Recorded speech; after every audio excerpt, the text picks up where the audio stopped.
الصلاة والسلام عليك يا رسول الله وعلى آلك وأصحابك يا حبيب الله. الصلاة والسلام عليك يا نبي الله وعلى آلك وأصحابك يا نور الله. درود پاک پڑھنے کے بے شمار فضائل و برکات ہیں. رسول اللہ صلی اللہ تعالی علیہ وسلم نے ارشاد فرمایا من صلی علی فی یوم 100 مرۃ قضى اللہ له 100 حاجۃ 70 منها لآخرته و30 منها لدنیا. آقا فرماتے ہیں جس نے روزانہ مجھ پر 100 مرتبہ درود بھیجا اللہ عز و جل اس کی 100 حاجات پوری فرمائے گا. 100 درود پاک 100 حاجتیں پوری ہوں گی اور فرمایا ان میں 70 آخرت کی اور 30 دنیا کی حاجات ہوں گی. اے میرے میٹھے اسلامی بھائیوں، ذرا آپ چاہتے ہیں آپ کی دعائیں قبول ہوں، آپ چاہتے ہیں آپ کی حاجتیں قبول ہوں، آسان ہو جائے تو درود پاک پڑھیے. صلو علی الحبیب صلی اللہ تعالی علی محمد صلی اللہ علیہ وسلم.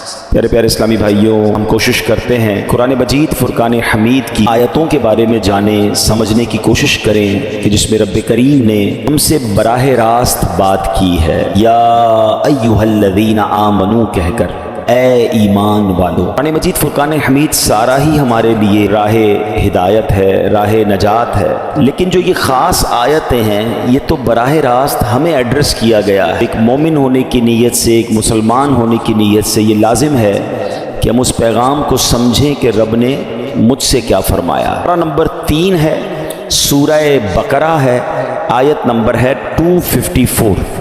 اللہ قرآن مجید میں ارشاد فرماتا ہے بسم اللہ الرحمن الرحیم یا ایھا الذین آمنوا انفقوا مما رزقناکم من قبل ان یأتی یوم لا بیع فیہ ولا خلۃ ولا شفاعۃ کافرون هم الظالمون. اے ایمان والو، ہمارے دیے ہوئے رزق میں سے اللہ کی راہ میں اس دن کے آنے سے پہلے خرچ کر لو جس میں نہ کوئی خرید و فروخت ہوگی اور نہ کافروں کے لیے دوستی اور نہ شفاعت ہوگی اور کافر ہی ظالم ہیں.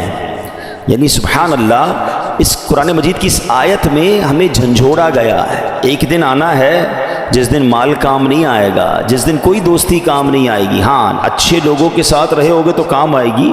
برے دوست اور خاص طور پہ اگر غیر مسلم ہیں، ایمان ہی نہیں ہے ان کے پاس، کوئی کام نہیں آئے گا تمہارے. اس دن سے پہلے اس دن کی تیاری کر لو. اللہ نے مال دیا ہے، اس کو اس کی راہ میں خرچ کر لو. اب اس آیت کا معنی کیا بنتا ہے ذرا سمجھیے گا. اس آیت میں آخرت کا زاد راہ تیار کرنے کا ایک اور طریقہ بیان فرمایا کہ قیامت آنے سے پہلے پہلے راہ خدا میں اپنا مال خرچ کر لو جو خدا ہی نے تمہیں عطا کیا ہے. اللہ نے ہی دیا ہے نا. یعنی یہاں یہ بات بھی سمجھنی ہے، ذرا مل کر جواب دیں گے ہمیں مال کس نے عطا کیا ہے؟ اللہ نے دیا ہے. اچھا، میں آپ سے ایک بات پوچھنا چاہتا ہوں کہ دنیا میں ہم کسی کو کوئی پیسے دیں کہ بھئی یہ میرے 50,000 روپے ذرا رکھ لو، اور تھوڑے دنوں بعد میں اس کو کہوں یار وہ جو میرے 50,000 تھے اس میں سے 5,000 دے دو، یہ صاحب مجھے 5,000 واپس دے دیں. انہوں نے مجھ پر کوئی مہربانی کی؟ نہیں نا. پیسے میں نے دیے، میرے ہی پیسے تھے، اور 50 میں سے میں نے 5 ہی مانگے ہیں.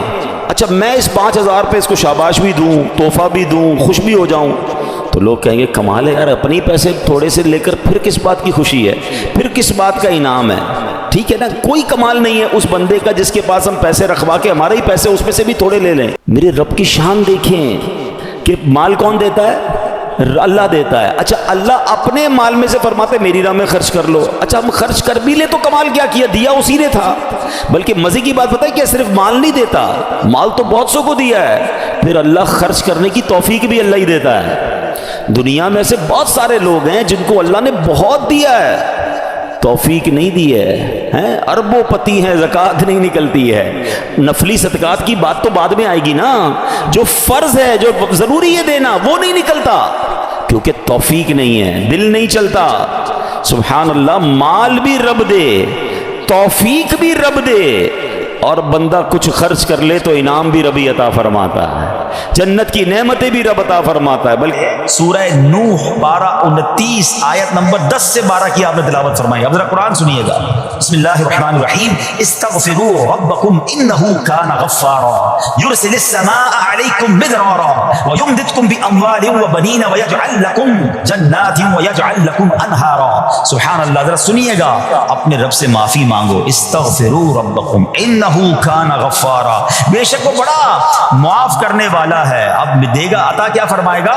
یرسل السماء علیکم مدرارا، وہ تم پر موسلا دھار بارش بھیجے گا. وَيُمْدِدْكُمْ بِأَمْوَالٍ وَبَنِينَ وَيَجْعَلْ لَكُمْ جَنَّاتٍ وَيَجْعَلْ لَكُمْ أَنْهَارًا. فرمایا اور مالوں اور بیٹوں سے تمہاری مدد فرمائے گا، اور تمہارے لیے باغات بنا دے گا، اور تمہارے لیے نہریں بنائے گا.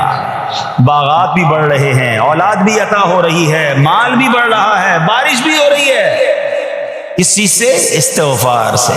تو استغفار یہ آپ کے بہت سارے پرابلمز کا حل ہے، مسائل کا حل ہے. بس اپنی زبان استغفار سے تر رکھیے. اچھا استغفر اللہ ربی من کل ذنب واتوب الیہ، یا اللہ میں اپنے سارے گناہوں سے تجھ سے معافی مانگ رہا ہوں. بہت سارے استغفار کے سیکھ ہیں. استغفر اللہ العظیم من کل ذنب عظیم، اے اللہ میں تجھ سے استغفار کرتا ہوں، وہ رب جو بہت عظیم ہے، اپنے سارے بڑے گناہوں سے میں استغفار کرتا ہوں.